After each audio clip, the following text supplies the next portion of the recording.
Bismillah wa salatu wa salam ala Rasulillah sallallahu alayhi wa sallam. The resurrection cannot be proved historically. It is the least plausible explanation for the empty tomb and is outright rejected by objective historians. It is not historical fact. It is a faith conviction. It is a faith conviction. This is a theological debate. This is at the heart of the issue.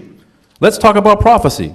You know, Christians ask me, what about Psalm 22 or Psalm 34? The dogs have encircled me, they divide up my garments, he keepeth all his bones. Aren't these prophecies of the crucifixion? What about Isaiah chapter 53, right? The golden egg of passion predictions. The first frame of the movie, The Passion of the Christ, was a passage from Isaiah chapter 53. The suffering servant, he is smitten and afflicted, a man of sorrows. He was wounded for our transgressions, bruised for our iniquities. He was as a dumb lamb led to the slaughter. He was cut off out of the land of the living. So if this isn't Jesus, then who is it then? I'll tell you who it is. It's Jeremiah. God sent Jeremiah to the Bani Israel, the Israelites, the chief priests, to warn them about the impending Babylonian doom on the horizon. And he was rejected, beaten, mocked, whipped, imprisoned, and finally killed for his troubles. He says in Jeremiah 11:19, I was as a dumb lamb led to the slaughter. I was ignorant of the snares they had laid for me. I was cut off out of the land of the living. He uses the same verbiage of Isaiah chapter 53 and applies it to himself. Scholars believe that either Isaiah chapter 53 was written by Isaiah or another prophet prophesying Jeremiah, or it was written in retrospect in Babylon by someone, a scribe, who was remembering what had happened to Jeremiah. Either way, it has nothing to do with the Jewish Messiah. Let's look at the real messianic prophecies. You know, Isaiah chapter 53, Psalm 22, the word Messiah, HaMashiach, in Hebrew does not appear anywhere in the text of these passages, yet Christians qualify them as messianic predictions. But when it does appear, like in Psalm 20, verse 6, it's suddenly ignored. Why? Because of what it says? This is what it says, and I'll quote it to you in the language of David himself. He says, Ataie hatiki, Hoshia Adonai Meshiacho, Ya'annahu Meshemi Kocho, Bichvoroth Yesha Yamino. I know God saves his Messiah. He shall hear him from his holy heaven with the saving power of his right hand. Or Psalm 91, which was believed by first century Jews to be a messianic prophecy. As evidence in the New Testament, no disaster shall befall you, no calamity will come near you, for he has given his angels charge over you to keep you in your ways. They shall bear you up in their hands, lest ye dash your foot against a stone. The Jewish Messiah will not even stub his toe, because he has set his love upon me. Therefore I will deliver him on high, because he has known my name. He shall call upon me, and I shall answer him. Remember, my Father, remove this cup away from me. Yet not as I will, but as thou wilt, which is how a Muslim speaks. He says, Inshallah, God willing, if it is your will. I will be with him in trouble. I will deliver him and honor him. With long life I will satisfy him and show him my salvation. Or Psalm 18, he delivers me from my enemies. Thou liftest me up above those who rise against me. Barrafa'ahu Allah ilay. Exactly what the Quran says. I will be with him in trouble. I will deliver him and honor him. With long life I will satisfy him and show him my salvation. Great deliverance giveth he to his king, and showeth mercy unto his anointed, his Messiah, his Christ. Now, by 110 of the Common Era, the so-called Gnostic elements within Christianity had recruited far too many people. So the Johannine community turned out the Gospel of John, basically to tie up the loose ends. This gospel was written primarily to resolve two main issues. To prove the deity of Jesus, number one. How does it do this? By employing these I am statements, right? I am the way, the truth, and the life. Before Abraham was, I am. I am the resurrection and the life. I am the true vine. I am the bread of life. I am this and I am that. These are not found in the Synoptic Gospels. You know, all four evangelists mention that Jesus rode a donkey into Jerusalem. He rode a donkey into Jerusalem. All four evangelists. Is it really binding on my faith? Is it really binding on my salvation that Jesus rode a donkey into Jerusalem? Is it really that important? No. But the essential divine claims are missing from 3/4 of the Gospels. Also, it was written to prove his death and resurrection.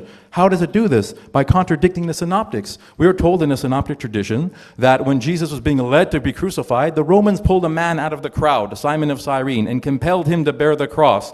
There were many Christians in the 1st and 2nd century who believed it was Simon who was killed, like the Basilidians. So what does John do? He completely omits this entire episode and says Jesus bore his own cross to Golgotha, thus contradicting the synoptics.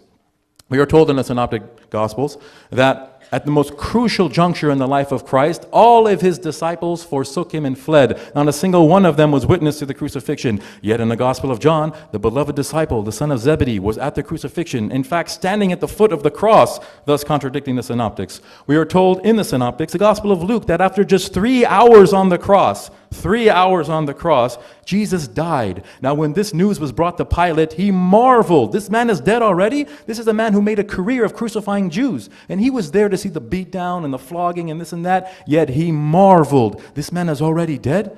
You see? Many Christians in the 1st and 2nd century believed Jesus swooned, that he survived the cross, right? Thus fulfilling the sign of Jonah, which is from the Q-source document, which predates Paul. An evil and adulterous generation seeketh after signs. No sign shall be given unto it except the sign of the prophet Jonah. For as Jonah was 3 days and 3 nights in the belly of the whale, he was alive, so shall the Son of Man, referring to himself, be 3 days and 3 nights in the heart of the earth. So what John does is he invents the story that Jesus was impaled on the cross. He was impaled to ensure non-survival. And finally, the Gospel of John says that he was anointed on the night of the crucifixion. On the night of the crucifixion by the secret disciples, Joseph of Arimathea and Nicodemus, thus contradicting the synoptics. So there's a definite theological agenda at work here. It's a polemical tractate.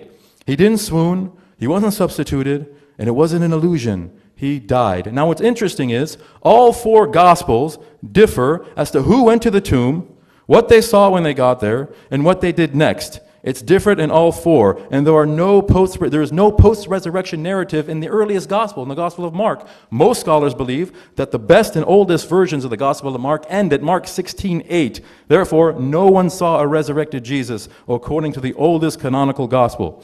There are 5,500 versions of the New Testament in Greek that date from the 3rd century to the Middle Ages, but no 2 are identical. Scholars estimate that there are between 200,000 and 300,000 differences in those 5,500 manuscripts. In other words, there are more differences in those manuscripts than there are words in the New Testament. These are not reliable as history.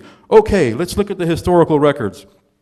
How are they strong? No, they're weak. The great Hellenized Jewish philosopher, Philo, a contemporary of Jesus Christ, never mentioned the crucifixion or resurrection. In the Annals of Tacitus, the Roman historian simply repeated what Christians were saying in Rome at the time, during the burning of Rome at the end of the 1st century. This doesn't prove that it's history. This is what the Christians were saying at the time. And what about the celebrated passage in the Antiquities of Josephus, that Jesus was condemned to the cross and he appeared alive on the 3rd day? Every single reputable scholar today, Christian or otherwise, read the book The Case for Christ, he has admitted that this is a forgery, a fabrication. The first person ever to quote this was Eusebius of Caesarea in the 4th century, a man notorious for advocating fraud and deception in order to catch fish for Christ. The Encyclopedia Britannica, which used to be gospel truth before the internet, it says that Josephus wrote the passage, as it now stands, no sane critic can believe. The Chambers Encyclopedia says, the famous passage of Josephus is generally conceded to be an interpolation, a fabrication, a forgery, a fraud. Finally, you might say, well, if Christ was never killed, why would the disciples be willing to die for a lie, right? The very question is faulty. They didn't. They died defending the truth against other Christians. This is very important. The original Christians were not Christians. They were practicing Jews. They were practicing Jews who did not believe that Jesus was Adonai Elohim, the Lord God, or that the Hebrew God was killed by Gentiles. Bart Ehrman says, from a historical point of view, it appears that the Ebionites did indeed teach an understanding of the faith that would have been close to that of Jesus' original disciples, Aramaic-speaking Jews, who remained faithful to the Jewish law and who kept Jewish customs even after coming to believe that Jesus was the Messiah. End quote. They didn't go around teaching the Nicene Creed, the Athanasian Creed, begotten sonship, divine incarnation, belief in a triune God. That would insult the very fabric of their religion. When the proto-Orthodox positions eventually won following the conversion of Constantine, the entire history of the internal conflicts of early Christianity were rewritten to make it seem as if there had been very little conflict. But today we know that's not true, and only books that demonstrated a relatively congenial relationship between the Judaizers and the Hellenizers, in other words, between Peter and Paul or James and Paul, they were accepted as canonical. And everything else and everyone else was completely marginalized. If you read the book of Acts, read a sermon of Paul in the book of Acts, sermon of Paul, and compare it to a sermon of Peter in the book of Acts. They're virtually identical. It's like the same speaker. But in Galatians, there is a hint of this deep conflict when Paul accuses Peter and Barnabas of hypocrisy and brags about withstanding Peter to his face. They were literally standing toe-to-toe, ready to throw down, as they say. In the homilies of Clement, Peter says to Paul, how can we believe you, even if he has appeared to you? But if you were visited by him for the space of an hour, and were instructed by him, and thereby have become an apostle, then proclaim his words, expound what he has taught, be a friend to his apostles, and do not contend with me, who am his confidant. For you have in hostility withstood me, a reference to what happened in Antioch that Paul describes in Galatians. For I am a firm rock, the foundation stone of the church, a reference to Jesus telling him, Anta Kepha, thou art Peter the rock. So, history is written by those who hang heroes. History is written by those who hang heroes. And the Romans, thinking they had killed Jesus, eventually became Christian and then rewrote the entire history of the conflict. Where are all the Jewish Christian writings? Where are all the Jewish Christian writings? These were the original Christians. Where are their books, their polemics, their apologies? Gone. Gone with the wind. The Gospel of the Ebionites, lost. The Gospel of the Nazarenes, lost. The Gospel of the Hebrews, lost. How convenient. How convenient. We only know about them because proto-Orthodox apologists and polemicists used to quote them in their refutations of them. But that's only one side of the story. What about the other side of the story? But God sent his final messenger, his holy apostle, Muhammad sallallahu alayhi wasallam, to restore that which was lost. You see, to restore the true theology of the prophets, to give us back the true Jesus Christ, peace be upon him. God says in the Quran, after explaining the true position of Jesus, ذَلِكَ عِيسَى ibn Maryam, such was Jesus, the son of Mary. قَوْلَ الْحَقِّ الَّذِي فِيهِ يَمْتُرُونَ. This is a statement of truth about which they are vainly disputing. Thank you very much. Assalamu alaikum.